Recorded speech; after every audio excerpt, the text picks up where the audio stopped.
जय माँ बगलामुखी। आज जानिए श्रावण मास में पढ़े रामायण। श्री शिव जी के आराध्य है श्री राम जी। श्री शिव जी कहते हैं कि अपने गुरु रामदास के मुख से इस आनंद रामायण की कथा को सुनकर विष्णुदास जी ने ग्रंथ की पूजा की और प्रणाम किया। फिर महात्मा रामदास संध्या करने गोदावरी तट पर चले गए। हे देवी, जिस प्रकार रामदास ने अपने शिष्य को आनंद रामायण की कथा सुनाई थी, उसी प्रकार मैंने इस पुण्य को बढ़ाने वाले रामचरित्र का तुमसे वर्णन किया है।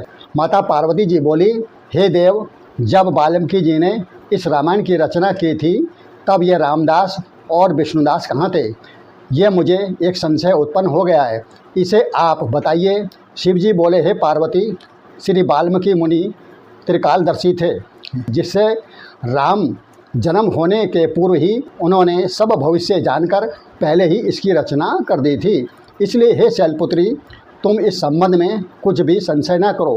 रामदास के मुख से मानो साक्षात राम ने ही इस चरित्र को कथन किया था।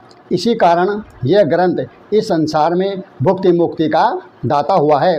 मांगलिक कार्यों के अवसर पर इसे सुनना योग्य है। इस पाठ करने से मनुष्य बंदीगृह से छूट जाता है। इसके पाठक और श्रोता की सब मनोकामनाएं पूरी होती हैं। इससे बढ़कर पुण्यप्रद कोई भी कर्म नहीं है। इस पाप नाशक चरित्र का सर्वदा ध्यान करना चाहिए। ऐसा करने से मनुष्य की बुद्धि राम की भक्ति में लीन हो जाती है, क्योंकि रावण का वध करके राम ने फिर सभी ब्राह्मणों को बड़ा सम्मान दिया और तीर्थों की यात्रा कर बहुत से यज्ञ किए। फिर राज्य के अनेक भोगों को भोगते हुए पाताल प्रवेश करती हुई सीता का त्राण किया तथा पृथ्वी के सब राजाओं को विजय कर अपने भाइयों के बालकों का विवाह कर उनके लिए अनेक दुल्हनें ले आए।